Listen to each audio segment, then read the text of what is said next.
Hi friends, வணக்கம். Wings of ரோஸ்லேருந்து நான் உங்கள் ரோஸ். இன்னைக்கு வீடியோவில் நம்ம பார்க்க போகிறது சம்பா கோதுமை கிச்சடி தான் செய்ய போகிறேன் நான். அந்த வீடியோ தான் நம்ம பார்க்க போகிறோம். அது எப்படி செய்யலான்னு பார்க்கலாம். அதுக்கு தேவையான பொருட்கள் என்னென்னு பார்க்கலாம். இது நம்ம பிரேக்ஃபாஸ்ட்டாகவும் எடுத்துக்கலாம், நல்ல ஒரு டின்னராகவும் எடுத்துக்கலாம். சுகர் பேஷண்ட்டுக்கு ரொம்ப நல்லது இந்த சம்பா கோதுமை கிச்சடி. கிச்சடி செய்கிறதுக்கு தேவையான பொருள்கள் என்னென்னு பார்க்கலாம். கருவேப்பிலை, ஜீரகம், சோம்பு, கரம் மசாலா, கடலைப்பருப்பு, மிளகாய்த்தூள், மஞ்சத்தூள், கொத்தமல்லி, முந்திரி, கடுகு, உளுந்தம்பருப்பு, கேரட், பீன்ஸ், பச்சை பட்டாணி, ஒரு தக்காளி, ஒரு வெங்காயம், கொஞ்சம் நறுக்குன இஞ்சி, நறுக்குன பச்சை மிளகாய் 4. இப்போ நம்ம ஒரு பேன் எடுத்துக்கலாம். பேன் சூடானதும் 3 ஸ்பூன் நெய் ஊற்றிக்கலாம். நெய் சூடானதும் அதில் நான் இன்னைக்கு 1 கிளாஸ் சம்பா கோதுமை ரவை எடுத்திருக்கேன்.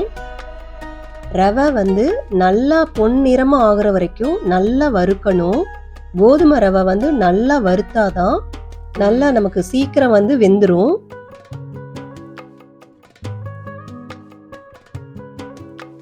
இப்போ நம்ம ஒரு கடாய் எடுத்துக்கலாம். கடாய் சூடானதும் ஒரு 2 ஸ்பூன் அளவுக்கு எண்ணெய் ஊற்றிட்டு நம்ம தேவையான தாளிக்கிறதுக்கு தேவையான எல்லா பொருளையும் போட்டு தாளித்து எடுத்துக்கலாம். முதல்ல முந்திரி போட்டுக்கலாம்.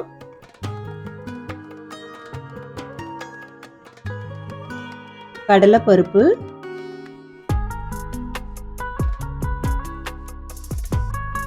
சோம்பு, ஜீரகம்,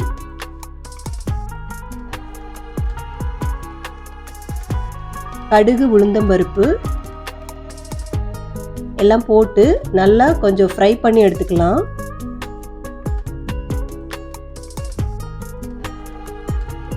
இப்போ அது கூடவே கருவேப்பிலை, இஞ்சி, பச்சை மிளகா,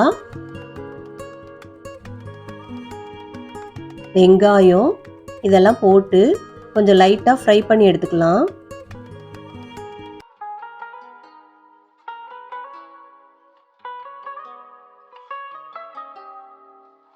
வெங்காயம் நல்லா வதங்கினதுக்கு அப்புறம் அது கூட நம்ம தக்காளி கொஞ்சம் சேர்த்து நல்லா வதக்கி எடுத்துக்கலாம்.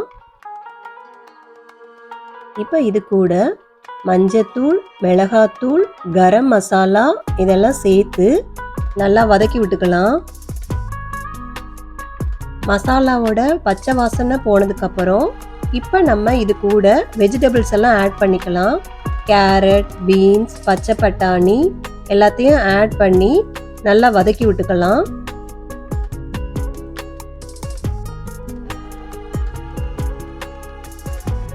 தேவையான அளவு உப்பு போட்டுட்டு இப்போ நம்ம இது கூட தண்ணி ஆட் பண்ணிக்கலாம். நான் இன்னைக்கு 1 பவுல் ரவா எடுத்திருக்கேன். அதுக்கு நான் 3 டம்ளர் தண்ணி வைக்க போகிறேன்.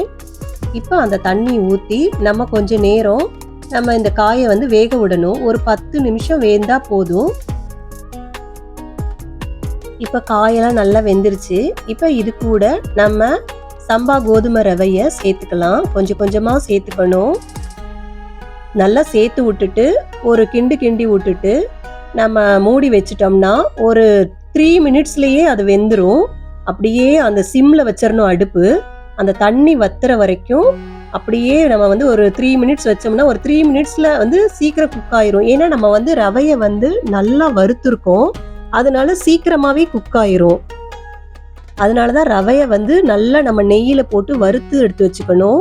நல்லா வறுக்கலை அப்படின்னா அந்த தண்ணியில் வேகாது. கோதுமை ரவை வேகாது. நம்ம நல்லா வறுத்து எடுத்து வச்சிருக்கிறதுனால 3 நிமிஷத்துலேயே ரெடி ஆயிரும். இப்போ பாருங்க, அவ்வளோதான். நம்ம கிச்சடி சம்பா கோதுமை கிச்சடி ரெடி ஆயிருச்சு. சூப்பராக கம கமன் வாசத்தோட செமையாக இருக்குது. வாங்க இப்போ எப்படி இருக்குன்னு நம்ம டேஸ்ட் பண்ணி பார்க்கலாம்.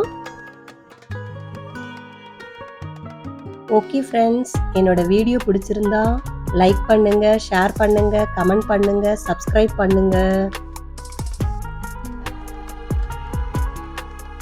நெக்ஸ்ட் வீடியோல பார்க்கலாம். பாய்.